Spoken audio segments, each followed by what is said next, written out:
नमस्कार भाई दोस्तों, आपके मन में होता है या नहीं होता ये सवाल हमारे को पता नहीं, लेकिन हमारे मन में पक्का ये सवाल है। भाई आखिर इस रेफरेंडम से होता क्या है और ये कब तक चलेगा और कब इसका रिजल्ट आएगा? ये सवाल सबके मन में होता है। हमारे में तो पक्का है भाई ये सवाल। आज आपको उन सवालों के जवाब मिलेंगे। सबसे बड़ी बात, जो बैसाखी का पावन दिहाड़ा आया है, इस पावन दिहाड़े के ऊपर आप सभी से एक रिक्वेस्ट रहेगी कि भाई जो भी सिक्खी स्वरूप के अंदर है वो सिर्फ गुरु ग्रंथ साहिब जी का ही आदेश माने, बाकी देहधारी किसी को गुरु ना माने। और एक निशान साहिब के नीचे इकट्ठा जरूर रहे, क्योंकि जब तक आप ये अलग अलग पार्टियों के झंडे उठाते रहोगे तब तक पंजाब में ऐसे चलता रहेगा जो चलता आ रहा है। जब तक आपकी एकजुटता नहीं होगी ना, तब तक पंजाब का सुधार भी नहीं होगा। ऊपर से भगवंत मान बोल रहा है, बोले हम तो छोड़ेंगे नहीं, चाहे कोई पुर्तगाल में हो, अमेरिका में हो, स्विट्जरलैंड में हो, वहां से भी उठा लाएंगे हम। जी हाँ, भगवंत मान बोल रहा है। वो अमृतपाल मेहरो को पकड़ के लाया ना, उसके उस पर बोल लिया उसने, बोला जो भी गैंगस्टर होगा उसको छोड़ा नहीं जाएगा। फिर जिसका वो होया था, सौदा लगाया गया था, एक बार उसके थोड़े वीडियो दोबारा देख लो, चेक कर लो क्यों लगाया गया था।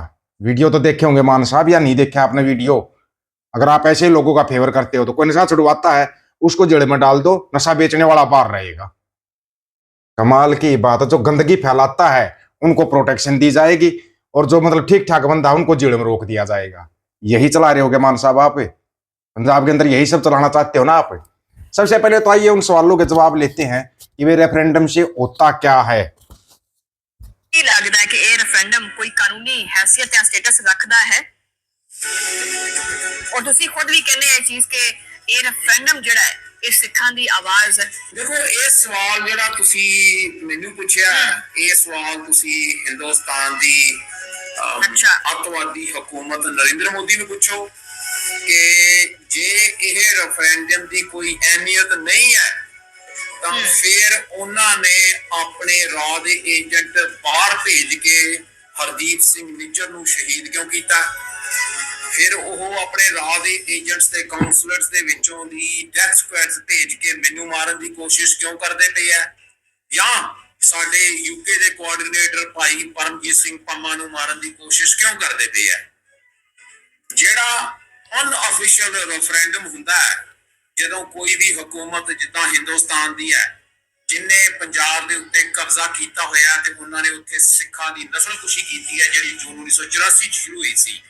और जदों एक हथियारबंद संघर्ष सिख पंथ ने पंजाब दे विच लड़िया ते जिहड़ा उन्हां दा बनदा योगदान सी, उस वक्त उन्होंने खालिस्तान दी नीआं अपने खून दे नाल पक्कियां कर दित्तियां।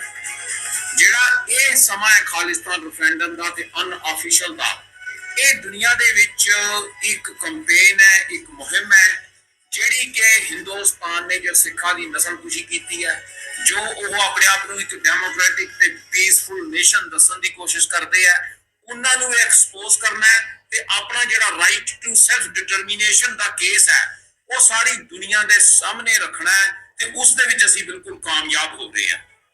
ਨਹੀਂ, ਇਹਦਾ ਹਰ ਪਾਰ ਦੀ ਜੰਗ ਹੈ, ਇਹ ਉਹ ਜੰਗ ਨਹੀਂ ਗੀ ਪੰਜਾਬ ਨੂੰ ਭਾਰਤ ਦੇ ਕਬਜ਼ੇ ਚੋਂ ਆਜ਼ਾਦ ਕਰਵਾਉਣ ਵਾਲੀ, ਜਿਹੜੀ ਕਿ ਜਾਂ ਹਿੰਦੁਸਤਾਨ ਇਸ ਨੂੰ ਰੋਕ ਲੇਗਾ ਤੇ ਜਾਂ ਫਿਰ ਪ੍ਰੈਜ਼ੀਡੈਂਟ ਟਰੰਪ ਦੇ ਕਹਿਣ ਦੇ ਉੱਤੇ ਜਿੱਦਾਂ ਪਾਕਿਸਤਾਨ ਤੇ ਹਿੰਦੁਸਤਾਨ ਦੀ ਜੰਗ ਖਤਮ ਹੋਈ ਸੀ ਉਦਾਂ ਖਤਮ ਹੋ ਜਾਏਗੀ। ਇਹ ਜੰਗ ਮੁੱਕੇਗੀ ਸਾਡੀ ਜ਼ਿੰਦਗੀ ਦੇ ਨਾਲ, ਜਾਂ ਅਸੀਂ ਰਹਾਂਗੇ ਤੇ ਜੰਗ ਜਿੱਤਾਂਗੇ ਤੇ ਜਾਂ ਫਿਰ ਹਿੰਦੁਸਤਾਨ ਦੀ ਜਿਹੜੇ ਟੈਂਕ ਹੈ ਉਹ ਸਾਡੇ ਉੱਪਰੋਂ ਦੀ ਨਿਕਲਣਗੇ, ਤਾਂ ਹੀ ਇਹ ਜੰਗ ਮੁੱਕੇਗੀ। ਔਰ ਇਹ ਜੰਗ ਸਿਰਫ ਆਜ਼ਾਦੀ ਦੇ ਨਾਲ ਮੁੱਕੇਗੀ। ਅੱਛਾ, ਤੁਹਾਨੂੰ ਸਿੰਧ ਜਿਹੜਾ ਉਹਦੇ ਪਾਸੇ ਕਿਉਂ ਰੱਖਿਆ ਹੋਇਆ? ਦੇਖੋ, ਇਹਦੀ ਜ਼ਿੰਮੇਵਾਰੀ ਤੇ ਹੁਣ ਪਾਕਿਸਤਾਨ ਦੀ ਜਿਹੜੀ ਹੈਗੀ ਆ ਫੌਜ ਤੇ ਪਾਕਿਸਤਾਨ ਦੀ ਸਰਕਾਰ ਦੀ ਬਣਦੀ ਹੈ। ਜਦੋਂ ਲਗਾਤਾਰ ਤੁਹਾਡੇ ਤੇ ਇਲਜ਼ਾਮ ਲਗਾਏ ਜਾਂਦੇ ਆ ਔਰ ਹਮੇਸ਼ਾ ਹੀ ਆਪਾਂ ਹਮੇਸ਼ਾ ਡਿਫੈਂਸਿਵ ਐਕਸ਼ਨ ਚ ਰਹਿੰਦੇ ਆ ਜਾਂ ਡਿਫੈਂਸਿਵ ਮੋਡ ਚ ਰਹਿੰਦੇ ਆ, ਤੇ ਉਹ ਹਿੰਦੁਸਤਾਨ ਦਾ ਤੇ ਜਿਹੜਾ ਇਹ ਅੱਤਵਾਦੀ ਸਿਸਟਮ ਹੈ ਹਿੰਦੂਤਵਾ ਦਾ, ਇਹ ਉਹਨਾਂ ਦਾ ਡੀਐਨਏ ਹੈ ਕਿ ਜਿਹੜਾ ਤੇ ਉਹਨਾਂ ਦੀ ਗੱਲ ਸੁਣਦਾ ਹੈ ਤੇ ਅੱਗੇ ਉਹ ਚੁੱਪ ਕਰਦਾ ਹੈ ਜਾਂ ਹੇਠਾਂ ਹੋ ਜਾਂਦਾ ਹੈ ਤੇ ਉਹਨੂੰ ਉਹ ਹੋਰ ਝੁਕਾਉਂਦੇ ਆ ਤੇ ਗੋਡਿਆਂ ਦੇ ਭਾਰ ਲੈ ਕੇ ਆਉਂਦੇ ਆ। ਪਰ ਜਿਹੜਾ ਉਹਨਾਂ ਦੇ ਸਾਹਮਣੇ ਖੜ ਕੇ, ਹੁਣ ਮੈਂ ਤੁਹਾਨੂੰ ਚਾਈਨਾ ਦੀ ਐਗਜ਼ਾਮਪਲ ਦੇਣ ਡਿਆ, 55,000 ਜਿਹੜਾ ਸਕੁਅਰ ਕਿਲੋਮੀਟਰ ਦਾ ਏਰੀਆ ਉਹਨਾਂ ਨੇ ਦੱਬਿਆ ਵਾ ਤੇ 2020 ਦੇ ਵਿੱਚ ਉਹਨਾਂ ਦੇ ਫੌਜੀ ਜਿਹੜੇ ਆ ਹਿੰਦੁਸਤਾਨ ਦੇ ਚਾਈਨਾ ਨੇ ਜਿਹੜੇ ਆ ਮਾਰ ਮੁਕਾਏ ਆ, ਤੇ ਹਿੰਦੁਸਤਾਨ ਨੇ ਕੀ ਕਰ ਲਿਆ? ਉਹ ਲਗਾਤਾਰ ਮਿੰਨਤਾਂ ਹੀ ਕਰੀ ਜਾਂਦਾ ਚਾਈਨਾ ਦੀਆਂ, ਜੀ ਸਾਡੇ ਨਾਲ ਟੇਬਲ ਤੇ ਬੈਠ ਜਾਓ, ਇਹ ਏਰੀਆ ਤੁਸੀਂ ਲੈ ਲਓ, ਸਾਡੀ ਹੁਣ ਪੀਸ ਹੋ ਗਈ ਆਪਸ ਦੇ ਵਿੱਚ। ਜਿਹੜਾ ਹਿੰਦੁਸਤਾਨ ਤੇ ਹਿੰਦੂਤਵਾ ਅੱਤਵਾਦ ਦਾ ਚਿਹਰਾ ਹੈ, ਇਹ ਸਿਰਫ ਤੇ ਸਿਰਫ ਜਦੋਂ ਇਹਨਾਂ ਦਾ ਤੁਸੀਂ ਸਾਹਮਣੇ ਖਲੋ ਕੇ ਮੁਕਾਬਲਾ ਕਰੋਗੇ, ਜਿਵੇਂ ਅਸੀਂ ਕਰਦੇ ਹਾਂ। ਸਾਡੇ ਕੋਲ ਕੋਈ ਫੌਜ ਨਹੀਂ ਗੀ, ਸਾਡੇ ਕੋਲ ਕੋਈ ਹਥਿਆਰ ਨਹੀਂ ਗੇ, ਪਰ ਅਸੀਂ ਉਹਨਾਂ ਦੇ ਸਾਹਮਣੇ ਨਾ ਕਦੀ ਹੇਠਾਂ ਝੁਕੇ ਆ ਨਾ ਝੁਕਾਂਗੇ, ਆਜ਼ਾਦੀ ਤੱਕ ਲੜਦੇ ਰਹਾਂਗੇ।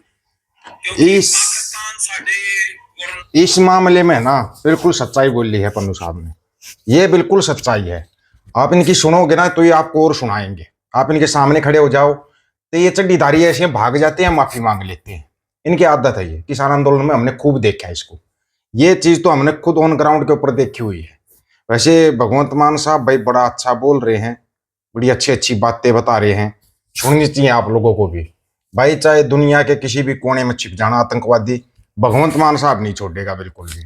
और क्यों नहीं छोड़ेगा पता है क्यों? क्योंकि तड़ी पार गंजे का उसको सहयोग मिला हुआ है कि हाँ मतलब ये जो बंदे है टारगेट है और ये टारगेट पूरा करना है।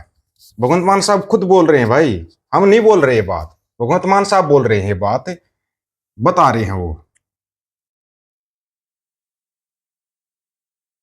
क्वेश्चन होंदी है कि विदेशों 'ਚ बह के इत्थे धंधा चलाउंदे ने, या कोई इत्थे किसी ਨੂੰ ਹਥਿਆਰ ਸਪਲਾਈ ਕਰਦੇ ਨੇ, ਜਾਂ ਸ਼ੂਟਰ ਜਿਹੜੇ ਨੇ ਉਹ ਉਹਨਾਂ ਨੂੰ ਯੂਪੀ ਬਿਹਾਰ 'ਚ ਪੈਸੇ ਦਿੰਦੇ ਆ। ਕਈ ਸ਼ੂਟਰ ਵੀ ਫੜੇ ਆ, ਉਹਨਾਂ ਨੂੰ ਪਤਾ ਲੱਗਿਆ। तो ਜਿਨ੍ਹਾਂ ਦਾ ਪਤਾ ਲੱਗਿਆ ਅਸੀਂ ਹੋਮ ਮਿਨਿਸਟਰੀ ਨਾਲ ਤੇ ਐਕਸਟਰਨਲ ਅਫੇਅਰ ਮਿਨਿਸਟਰੀ ਨਾਲ ਸੰਪਰਕ ਕਰਕੇ ਕਈਆਂ ਨੂੰ ਅਸੀਂ ਲੈ ਕੇ ਵੀ ਆਉਂਦੇ ਹਾਂ, ਕੋਈ ਦੁਬਈ ਤੋਂ, ਕਦੇ ਪੁਰਤਗਾਲ ਤੋਂ, ਕਦੇ ਕਿਤੋਂ ਇੰਗਲੈਂਡ ਤੋਂ, ਕਦੇ ਅਮਰੀਕਾ ਤੋਂ, ਕੈਨੇਡਾ ਤੋਂ।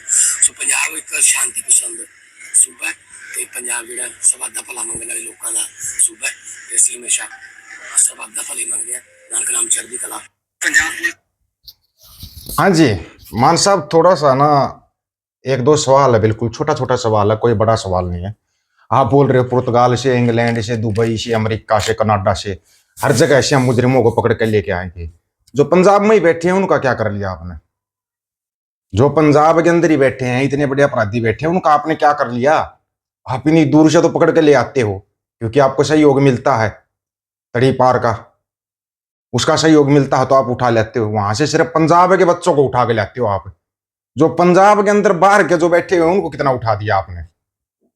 एक का भी अगर आपने इलाज किया हो तो बता दो, एक का भी। आपका डीजीपी कौन है? चलो दूर छोड़ो और बातों को, ये बताओ आपका डीजीपी कौन है? गौरव यादव पंजाब का? बताना जरूर हमारे को। शायद हो सकता है हमारी कोई गलतफहमी हो, भाई हो पंजाब का ही हो, पंजाबी ही हो, लेकिन आज तक तो हमने वो ना पंजाबी बोलता देखा है। डाड़ा प्रकाश तो बहुत दूर की बात है, वो तो हमारे से भी गया गुजरा है। इतना ही कहेंगे, इससे ज्यादा और क्या कहें? बस समझदार को बोलते नहीं, इशारा ही काफी होता है। और आपको रेफरेंडम का जवाब मिल ही गया। रेफरेंडम तो चलता रहेगा, वो इटली में भी होगा, जर्मनी में भी होगा, यूरोप में भी होगा। 55,000 स्क्वायर किलोमीटर जमीन जो दबा रखी है, अभी सुनिया है और जमीन दबा ली चाइना ने। नहीं, हम तो विदेश मंत्रालय का बयान सुन रहे थे कि चाइना इन हरकतों से बाद आ जाए। हम कड़ी निंदा करते हैं, कड़ी राजनाथ करते हैं, बस कड़ी राजनाथ ही करते रहना, इससे ज्यादा तुम कुछ नहीं कर सकते, कुछ कर भी नहीं पाओगे। आप लोगों की क्या राय है इसके बारे में? अपनी राय रखना, आपकी राय का इंतजार रहेगा। सभी साथियों को राम राम, नमस्कार, आदाब, सत श्री अकाल। वीडियो को ज्यादा से ज्यादा शेयर, चैनल को सब्सक्राइब, बेल आइकन को जरूर दबाना दोस्तों। ऑफिशियल दीपक को यूट्यूब चैनल बात हक और सच की करेंगे, हक सच की बात हम करेंगे। वीडियो को शेयर करने की जिम्मेवारी आप लोगों की है। गज के आग को वाहिगुरु जी का खालसा, वाहिगुरु जी की फतेह।